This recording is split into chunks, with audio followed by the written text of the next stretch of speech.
오늘 말씀은 마태복음 2장 1절에서 12절 말씀으로 주님을 경배하러 온 동방박사들이라는 말씀의 제목으로 함께 말씀을 나눕니다. 우리의 삶의 모습 속에서 하나님을 경배하며 하나님의 귀한 그 말씀 붙들고 또 하나님의 인도하심을 쫓아 살아가는 그 인생이 우리에게는 참 귀하고 복된 일인 줄 믿습니다. 우리가 성탄절을 며칠을 앞두고 있는 우리들의 마음에도 주님을 경배하고자 하는 우리의 마음의 열정이 얼마나 있는지를 오늘 이 동방박사를 통해서 우리가 점검하면 좋겠습니다. 그리고 우리가 언제나 주님께 향한 진정한 믿음과 그 예배, 경배의 본질이 무엇인지를 우리가 늘 우리의 마음을 돌아보았으면 좋겠습니다. 그리고 이제 2024년도 얼마 남지 않았습니다. 여러분들 온란의 하나님 앞에 우리의 모습 속에서 연약한 모습이 있더라도 하나님께서 우리의 인생길을 주님께서 충분히 또 부족함이 없이 채워주셨음에 감사하며 한 해를 마무리하고 새해를 더 소망 가운데 또 비전을 붙들고 기도하며 맞이하는 우리 모두가 되기를 축원합니다. 여러분들의 인생의 걸음마다 하나님은 함께하여 주십니다. 언제나 우리의 삶에 주님은 우리를 돌보아 주십니다. 오늘 예수님의 탄생을 알리는 별을 보고 먼 동방에서 찾아온 박사들은 예수님을 경배하기 위해 긴 여정을 떠나왔습니다. 그들의 열정, 헌신, 그들의 경배가 우리에게 참으로 우리의 마음을 다시 새기게 합니다. 말씀을 저도 이 동방박사 너무나 잘 아는 말씀이고 늘 즐겨 우리가 묵상하는 말씀이죠. 그런데 이번에 제가 이렇게 기도하면서 말씀을 묵상하는데 어찌 이 동방박사들이 이런 열정이 있었을까 다시 생각하게 됐고 또 우리가 알다시피 동방박사들이 예물을 세 가지를 드려서 우리가 간혹 동방박사들이 3명이다 라고 생각하는데 3명 또는 더 이상이었을 것으로 이제 추정을 하는데 그들이 한 마음으로 화합하고 연합하고 단합해서 주님을 경배하러 올 수 있었던 것 역시 참 너무나 귀하고 소중해 보였습니다. 그리고 마지막에 하나님의 말씀에 순종함으로 그의 걸음이 오던 길과는 다른 길로 가는 그의 삶의 모습을 보면서 우리도 이 동방 박사의 하나님 주님을 향하는 경배를 통해서 참 귀한 교훈을 얻을 수 있을 것이다 생각을 했습니다. 특별히 우리의 마음에 열정이 어떠한가를 좀 돌이켜보면 좋겠습니다. 먼저 제가 열정에 대해서 이렇게 좀 찾아보니까 폴란드에 장애를 가지고 있는 화가가 있는 거예요. 1년 전에 이렇게 매스컴에서도 나왔던 인물인데 이름이 되게 우리 한국말로 발음이 좀 어렵습니다. 마리우스즈 케드지에르스키 이렇게 이름이 굉장히 긴 이름인데 이분은 어릴 때부터 그림 그리기를 좋아하는 그런 예술가였다라는 거예요. 그런데 다른 예술가들과 큰 차이가 있었는데 그게 바로 손 없이 태어났다라는 거예요. 그림을 그리기 원하는데 손이 없이 태어난 거예요. 그래서 이 사람은 이렇게 여기까지 여기 우리로 말하면 팔꿈치 정도까지만 팔이 나와 있어요. 여기 밑으로는 두 손이 없는 상태에서 태어납니다. 그런데 이 사람이 그것도 연필로 이렇게 해서 스케치를 해서 그것도 굉장히 사실적인 초상화, 우리 인물을 그리는 작품을 굉장히 열심히 잘 그렸습니다. 그래서 그 사람이 그런 그림을 그리는데 손이 없는 장애는 문제가 되지 않았습니다. 그렇지만 그에게도 고비가 있었어요. 한 12살쯤 되었을까요? 수술을 인해서 그림을 그릴 수 있는 일을 그만두게 되었습니다. 하지만 그로부터 시간이 좀 지나고 난 뒤에 2008년쯤 되어서 다시 그림을 그리는데 도전을 하고 지금까지도 그 그림은 계속 이어지고 있습니다. 그래서 그 후로부터 한 700점이나 넘는 그림을 그리게 되고 시간적으로 따지면 한 15,000시간 정도를 그림에 소비하는 시간을 가지게 되었어요. 그는 정말 순수하게 자신의 그 그림을 독학하고 열정으로 그 그림 세계를 이루어 가기를 원했던 사람이었습니다. 그래서 주변에 있는 사람들이 야, 어떻게 이렇게 손도 없는데 이렇게 그림을 그릴 수 있었냐라고 얘기를 한자 묻게 되면서 그 화가가 이렇게 얘기합니다. 나의 장애는 결코 나를 위한 내가 좋아하는 삶을 살 수 없다는 것을 의미하지 않는다. 내가 가지고 있는 장애로 내가 하고 싶어하는 나의 열정들을 못하게 하는 것이 아니라는 것입니다. 그림을 향한 순수한 열정이 그를 가지고 있는 장애로부터도 벗어나서 오히려 더 장엄한 예술가로 이뤄가게 하더라라는 것이죠. 참 우리의 믿음의 삶의 모습을 보면서도 오늘 이 화가의 이야기를 통해서도 이 분은 이제 여러 초상화의 그림들을 여러 나라에서도 구입할 수 있고 폴란드에서도 상을 수상하기도 하게 되었습니다. 우리들의 모습 속에서는 어떻습니까? 우리는 이 화가가 가지지 못한 양손도 가지고 있어요. 우리는 특별히 큰 장애 없이 살아가기도 합니다. 그러나 우리는 무언가에 향한 열정이 그보다 불타고 있는지 우리들의 모습을 좀 발견하면 좋겠다라는 것이죠. 오늘도 이 동방 박사가 먼 길을 바라보면서 열정으로 그들이 주님을 경배하고자 하는 그 마음으로 주님 앞에 나온 것처럼 우리들도 주님을 향한 그 열정이, 주님을 경배하는 그 열정이 계속되어지기를 축원합니다.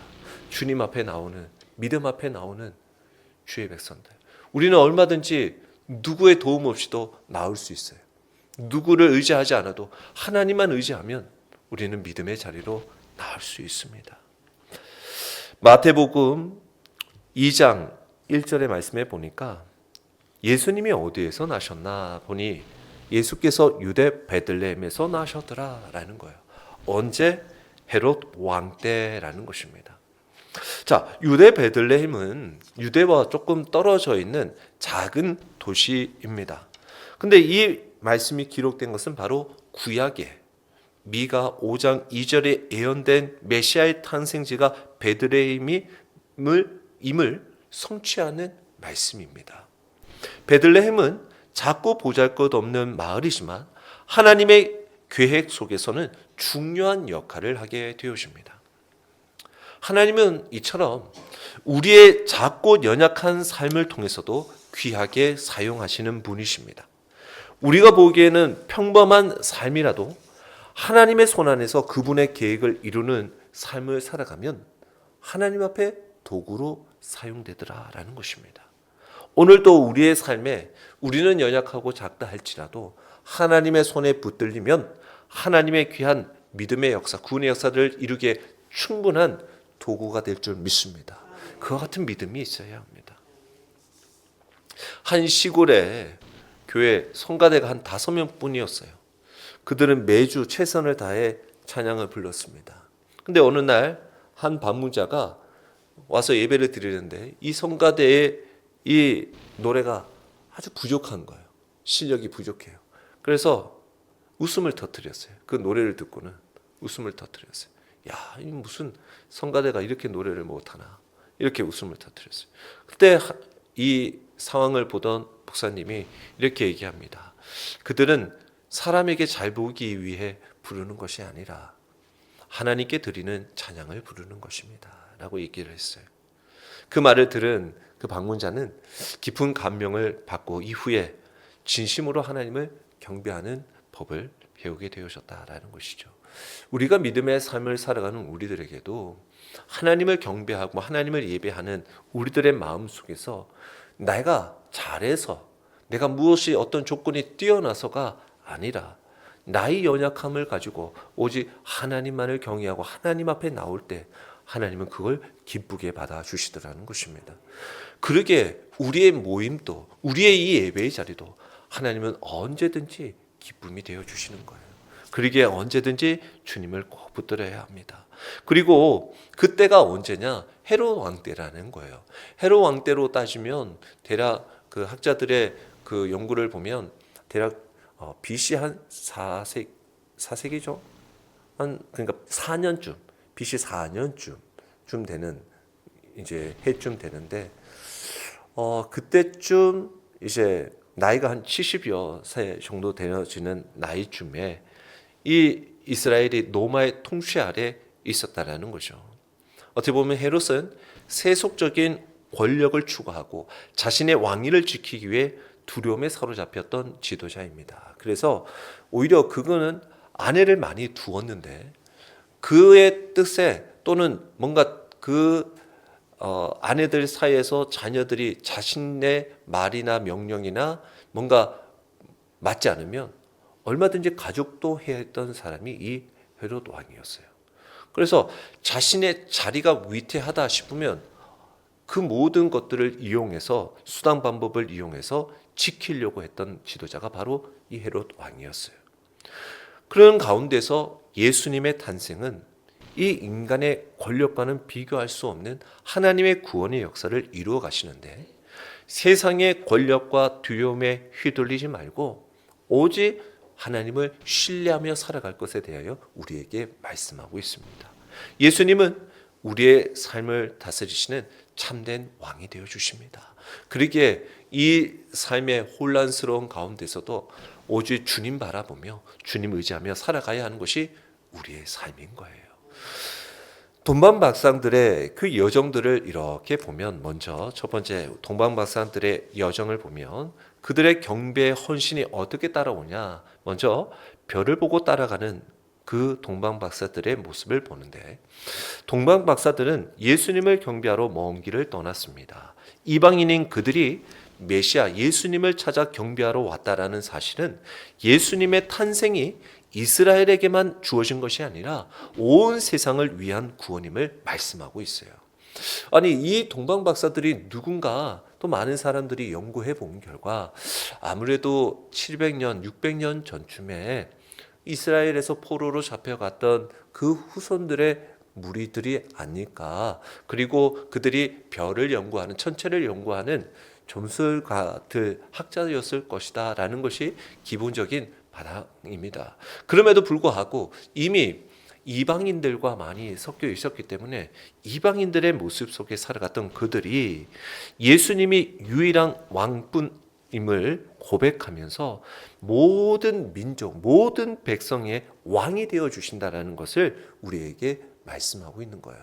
유대인의 왕뿐만 아니라 모든 인류의 왕이 되어 주신다라는 것이죠. 그래서 동방박사들은 먼 나라에서 유대인의 왕으로 나신 예수님의 별을 보고 경배하러 왔습니다. 그들은 그 별을 통해서 그 구원자께 탄생하셨음을 깨닫고 그 분을 찾아가는 여정을 시작하는데 그들이 단순히 그 별을 관찰하는 관찰자의 자리에서만 머물지 않고 하나님의 역사에 반응하는 믿음의 삶이 되었다라는 거예요. 뭐냐면 동방박사들은 학문적인 지식, 천체 관측을 통해서 우리로 말하면 과학적으로 이 별이 초신성이 발했을 때 불이 번쩍번쩍 하늘에서 마치 번쩍번쩍하는 것처럼 되게 환한 빛이 난다라는 거죠.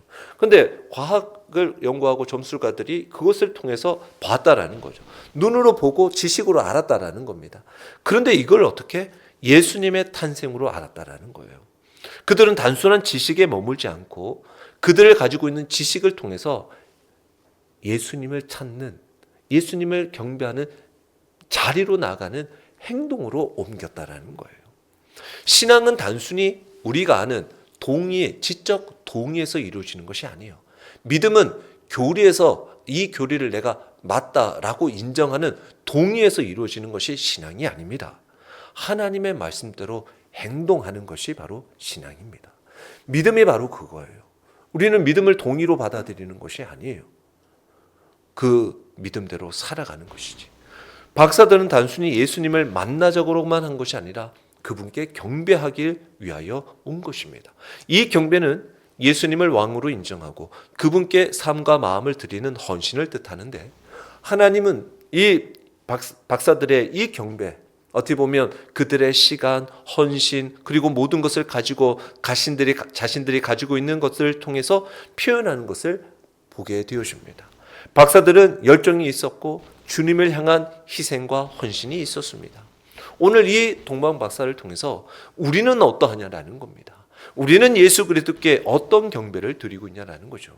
단순히 주일이고 되고 예배 시간이 되어 형식적인 예배에 머물고 있지 않은지, 우리의 삶을 통해 주님께 온전한 경배를 드리고 있는지 우리의 모습을 살펴보아야 합니다. 그리고 온전한 하나님만, 주님만 경배하는 믿음의 삶이 되시길 축원합니다.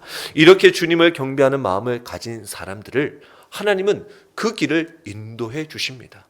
박사들은 별을 통해 예수님의 탄생의 소식을 알게 되었고 그 별을 따라가며 인도함을 받았어요. 이 별은 하나님이 주시는 표적입니다. 그들을 진리로 이끄는 도구가 되어졌어요.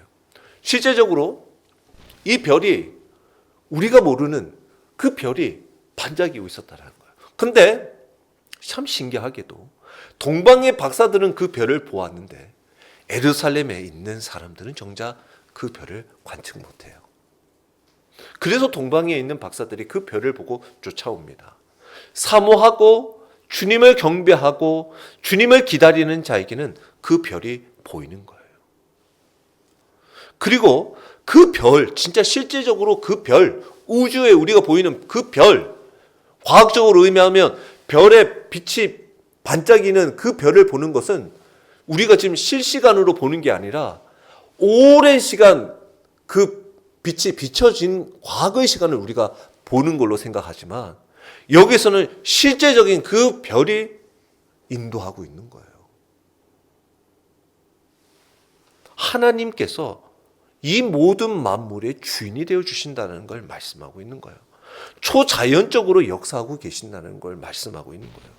이 모든 것을 사용하셔서 하나님의 그 뜻을 인도하시고 있다는 것을 보여주고 있는 거예요. 모든 것이 하나님의 아래에 쓰임받기에 충분함을 말씀하고 있는 겁니다. 얼마든지. 동방 박사들의 믿음과 경배를 통해서 우리도 예수님을 찾고 경배함을 우리는 온전히 이 박사들을 통하여 배울 수 있어야 합니다. 그리고 예수님은 우리의 왕이시며 그분께 진정한 경배를 드리는 삶이 바로 믿음의 본질, 우리가 나아가는 그 하나님의 인도하심에 순종하며 오직 예수님께 우리의 모든 마음을 드려야 함을 오늘 동방 박사를 통해 살펴볼 수가 있어요. 그런 마음을 주시기를 우리도 기도하기를 원합니다. 그런 마음을 가져야 해요. 그런데 이런 마음을 가지고 있는 동방 박사들에 비해 대조적인 인물들이 나오게 되어집니다. 그것은 바로 헤롯 왕과 그 당시 종교 지도자들입니다. 헤롯의 두려움과 음모의 모습을 한번 보겠습니다. 헤롯 왕은 동방 박사들이 유대인의 왕으로 나셨다라는 그 분에 찾는다는 소식을 듣고 큰 두려움을 사로잡힙니다. 그는 자신의 권력이 위협받는 것을 두려워하고 불안해했어요. 이는 세속적인 권력이 얼마나 불안정하며 자신만을 위해 집착할 때 어떻게 두려움에 빠지는지를 보여줍니다. 자신의 세력, 그 권력이 위태로우면 얼마든지 어떤 수단 방법을 사용하지 않는 그의 모습을 보게 되었습니다. 우리는 세상적인 지위와 재물에 지나치게 의지하는 자들의 모습이 어떠한지를 보아야 합니다. 아주 극단적인 일을 행할 때가 있다라는 거예요. 이 헤롯 왕이 그랬다라는 거예요. 진정한 안정과 평안은 오직 예수님께 있다라는 것을 우리에게 말씀하고 있습니다. 우리의 삶의 주인은 세상의 것이 아니라 주님임을 꼭 기억하시길 바랍니다. 그리고 헤롯뿐만 아니라 온 예루살렘도 동요했다라는 거죠. 이는 메시아가 이 땅에 오셨다라는 그 사실에 그 변화는 오히려 그들에게는 두려웠던 것입니다. 왜냐하면 그들이 가지고 있던 죄로 인한 안락함, 자신들이 마음대로 하고 싶었던 질서들을 혹시나 이 예수 그리스도로 말미암아 깨질 것을 염려했던 거예요. 그래서 메시아를 환영하지 반가워하지 않았습니다. 이게 바로 우리의 죄의 모습입니다. 죄 가운데 살아가는 우리들은 하나님 말씀을 쫓아 살아가는 삶을 싫어합니다. 불편해 생각합니다. 술과 내 육신의 쾌락을 쫓아 살아가지 못하는 것들 방해받는다라고 생각을 합니다. 그래서 주님 앞에 나오는 것을 머뭇거립니다. 환영하지 않아요. 우리도 때로는 하나님의 계획이 우리의 삶에 변화를 가져올까 두려워하고 있지는 않은지를 살펴보아야 합니다. 주님을 따르는 삶은 익숙함에서 벗어나는 새로운 길을 걸어야 하기도 합니다. 그 길은 그러나 주님이 우리에게 참된 기쁨과 구원을 가져다 준다는 것을 믿어야 합니다. 우리가 불편할 수 있어요. 주님 앞에 헌신하고 믿음의 길을 걸어가는 것이 남들이 다 하지 않는 일이기 때문에 나만 열심히 하는 일이라 생각하여 왜 내가 꼭 이렇게까지 해야 하나 라는 그런 모습들이 보일 때가 있어요. 그러나 그 길 가운데에서는 하나님이 주시는, 하나님만을 경험하는 놀라운 기쁨과 구원의 기쁨을 만나게 되는 것입니다. 세상이 줄 수 없는 평안을 얻게 되는 거예요. 우리는 이렇게 대조적인 모습들을 보죠. 동방 박사들은 먼 길을 마다하지 않고 예수님을 경배하러 왔지만 정작 주님 근처에 있던 헤롯과 예루살렘 사람들은 오히려 불안하고 두려워 있었다라는 거죠. 믿음으로 반응하는 사람과 자신을 고집하고 하나님의 계획을 거부하는 사람들의 모습들을 볼 수가 있어요. 오늘 우리들의 모습 속에서도 믿음과 헌신으로 나간 동방 박사들의 모습을 통해서 우리도 하나님의 계획을 신뢰하고 기쁨으로 주님을 맞이함을 꼭 붙드시길, 또 기억하며 나아가시길 주의 이름으로 축원합니다. 오늘 말씀은 또한 이 마태복음 2장 4절의 말씀에 보면 헤롯은 동방 박사들의 말을 듣고 대제사장과 서기관들에게 메시아가 어디에서 태어난지를 묻습니다. 자, 물었다라는 거죠. 메시아에 대해서 전혀 몰랐던 헤롯 왕이었어요. 근데 메시아에 대해서 물어보았다라는 거죠. 아니 뭔가 관심을 비추어 보았다라는 것입니다. 그리고 대제사장과 서기관들이라고 한다면 당시로 말하면 바리새인들과 사두개인들을 의미합니다. 그 바리새인과 사두개인들은 아주 뜻이 맞지 않는 사람들이었어요. 그럼에도 불구하고 헤롯 왕은 그들을 불러서 각자의 의견을 듣고 거기에 메시아의 어떻게 보면 태어나는 소식을 듣기를 원했어요. 이는 이 헤롯이 이 예언된 메시아의 존재를 두려워했습니다. 근데 참으로 흥미로운 것이 뭐냐면 그는 진리를 찾기 위해 물은 것이 아니라 자신의 권력을 지키기 위해 질문했다라는 거예요. 그는 악한 음모를 품고 질문을 했다라는 겁니다. 메시아, 예수가 어디에 태어났다는 거야? 라는 것은 정말 그분을 향한 관심에서가 비롯된 것이 아니라 진리를 찾는 것이 아니라 자신의 사리 사욕을 위해 물었다라는 거죠. 이게 뭡니까? 우리가 주님 앞에 나오고 주님을 찾을 때 우리가 그렇게 찾고 있지 않은지를 보아야 합니다. 내가 주님 앞에 나와 하나님 앞에 기도한다고 하면서 정작 하나님 앞에 구할 때 나의 순전함으로 나오지는 않고 내 욕심과 나의 두려움 때문에 진리를 찾기보다 나의 사리 사욕을 지키기 위하여 주님 앞에 나오고 있지 않은지를 보아야 해요. 우리는 주님 앞에 순전함으로 나와야 합니다. 주님은 우리의 마음의 중심을 보시는 분이에요. 그러기에 하나님의 뜻을 겸손히 구해야 합니다. 하나님의 뜻을 어디 있는지를 물어야 합니다. 나의 힘, 나의 권력, 내 욕망을 지키는 수단이 되어서는 안 되는 것입니다. 헤롯의 질문은 위선과 탐욕에서 나왔지만 박사들은 진정한 믿음과 헌신으로 주님을 찾습니다. 헤롯은 유대인의 왕이 태어났다는 소식이 그의 자리를 불안케 느꼈지만 그리고 박사들을 이용해 예수님을 죽이려는 음모를 꾸미게 됩니다. 헤롯은 동방 박사들을 불러서 별의 출현 시점을 묻습니다. 아기의 위치를 알아보게 했습니다. 그는 경배하겠다는 명목으로 박사들에게 속임수를 사용하게 되었습니다. 나도 좀 경배하게 해달라. 그러니 좀 찾으면 나에게 알려달라라고 얘기합니다. 그러나 실제로는 아기 예수님을 제거하려는 계획을 가졌죠. 이는 세상의 권력자들이 자신의 욕심을 위해 어떻게 진리를 왜곡하고 있는지를 말씀합니다. 박사들은 메시아를 경배하기 위해 먼 길로 떠나온 순수한 믿음의 사람이었던 반면에 헤롯은 자신의 자리를 지키기 위해 얼마든지 자신들에게 그리고 윗선들로 행동하는 것을 보게 되었습니다. 그런데 헤롯은 자신의 계획대로 예수님을 제거하려고 하였지만 하나님의 구원의 계획은 그의 계략도 그의 지혜도 흔들릴 수가 없다라는 것을 말씀하고 있어요. 이는 인간의 악한 계획이 결코 하나님의 주권의 섭리를 이길 수 없음을 말씀합니다. 우리는 세상의 혼란과 어려움 속에서도 하나님의 계획은 완전하고 반드시 이루어지는 것을 신뢰해야 합니다. 어떤 상황에서도 하나님께서 계획하고 계심을 믿으시기 바랍니다. 헤롯은 경배로 핑계로 자신의 욕심을 이루려 했지만 진정한 경배는 자신의 뜻을 내려놓고 하나님께 나아가는 헌신이어야 합니다. 예수님은 우리의 삶에서 단순한 한 부분이 아니라 모든 영역에 주님이 되어주시는 분이십니다. 우리는 경배의 형식에만 머물지 말고 진정한 마음과 헌신으로 예수님께 나아가야 합니다. 우리의 모든 것을 다하여 주님만을 진정으로 경배해야 합니다. 헤롯은요, 박사들의 환심을 사기 위해 극진한 예우를 다했습니다. 그리고 자신의 숨겨진 음모는 감추고 박사들로부터 충분한 신뢰를 얻었다고 자신에 차 있었습니다. 그래서 그는 박사들에게 헤롯 왕이라고 한다면 염탐꾼쯤은 동방 박사들에게 붙일 법한데 이 동방 박사가 자기의 말에 쏙 빠져들어갔다라고 생각한 거예요. 자기 지혜가 이 정도면 충분하다라고 생각한 거예요. 얼마든지 동방 박사는 내 말을 따라줄 거라고 생각한 거예요. 그리고는 염탐꾼을 붙이는 일을 필요하지 않다라고 생각하죠.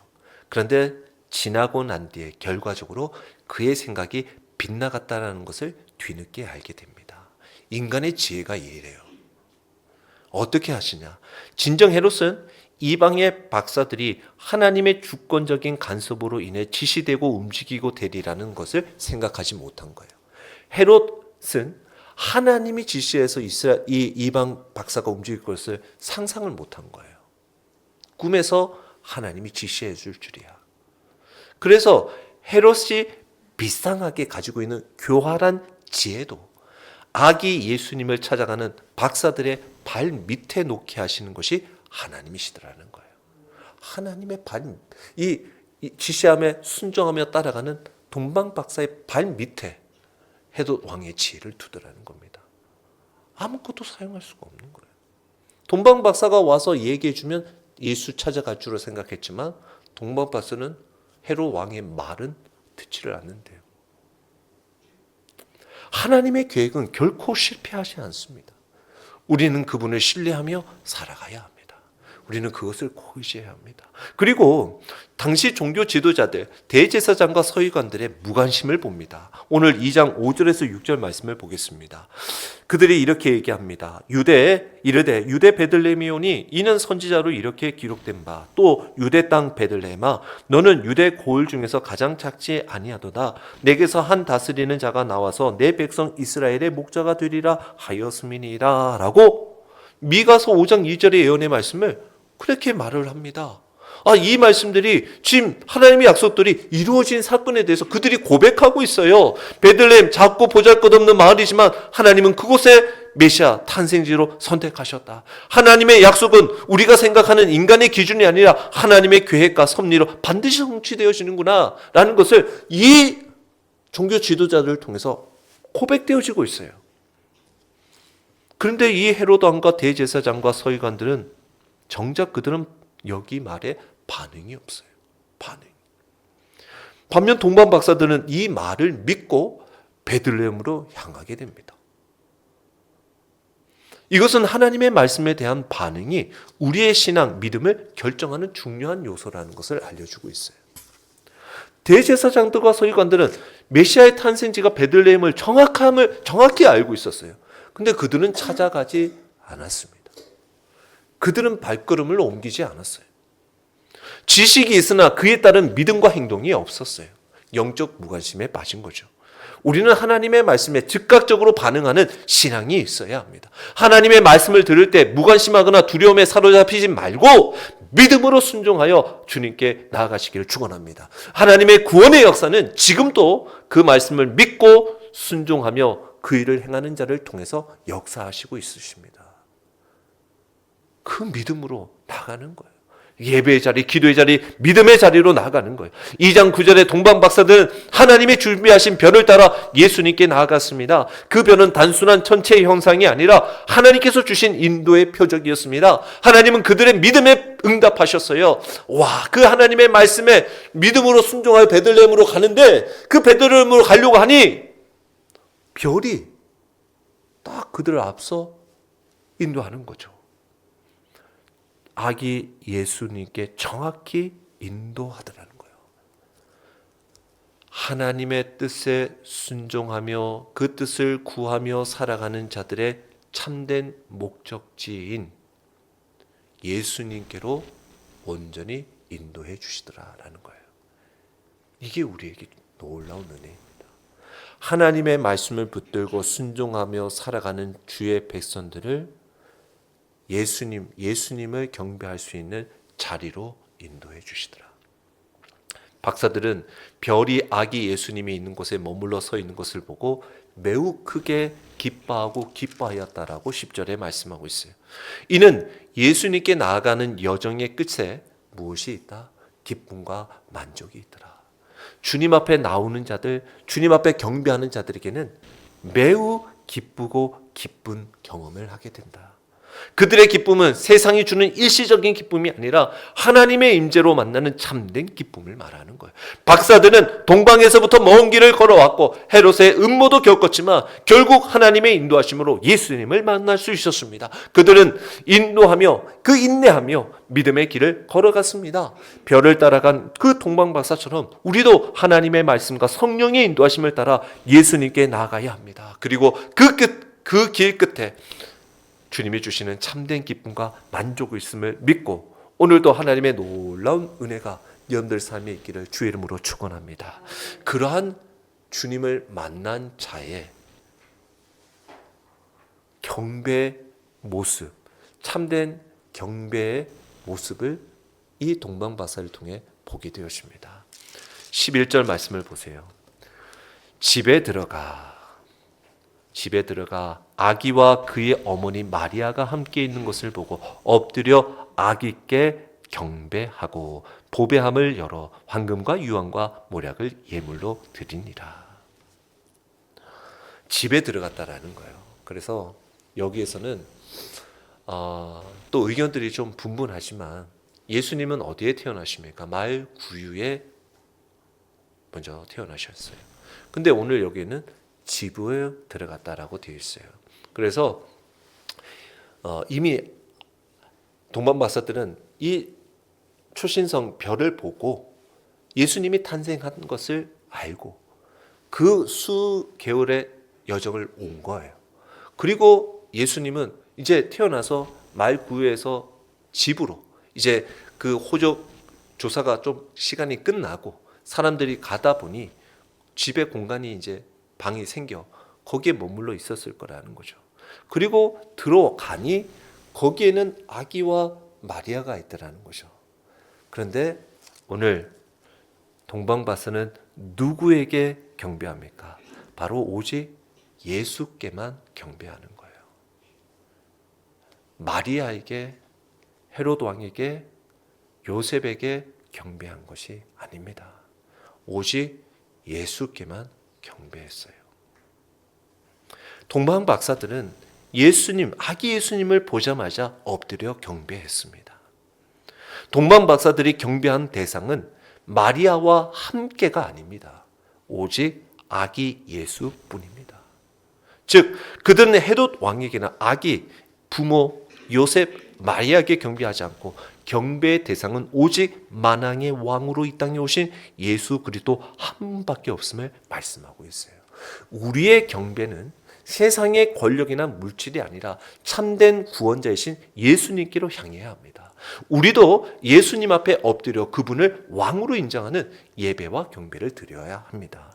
그리고 박사들이 드린 황금, 유향, 모략은 각각의 특별한 의미를 가지는데, 황금은 예수님의 왕권, 예수님을 왕으로 인정한다라는 의미이고, 유향은 예배와 기도, 예수님을 하나님으로 섬겨야 한다라는 의미를 가지고 있고, 모략은 예수님의 희생과 죽음으로 그분의 고난과 죽음을 예고하는 의미를 가지고 있습니다.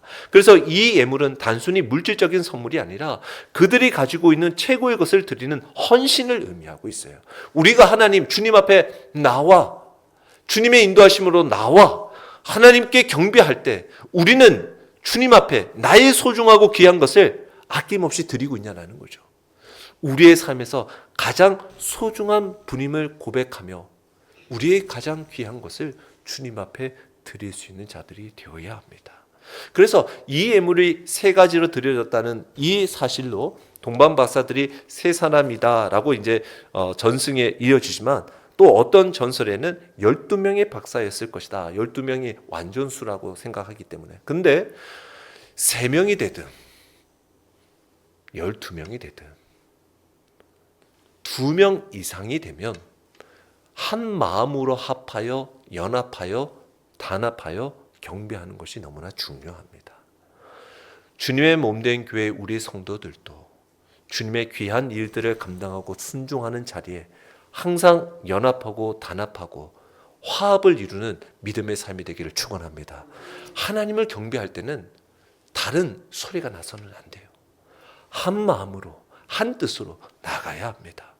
그리고 오직 이 귀한 믿음의 삶을 살아가는 귀한 일들에 참 신기한 것이 뭐냐, 이렇게 드려진 이 예물이 이 하나님의 구원의 역사에 어떻게 쓰이냐면, 이제 요셉이 이 헤롯 왕의 여러 가지 이제 폭정으로 인해서 애굽으로 도망가게 되죠.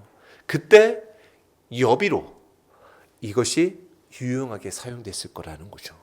이 동방박사들이 드려진 예물들이.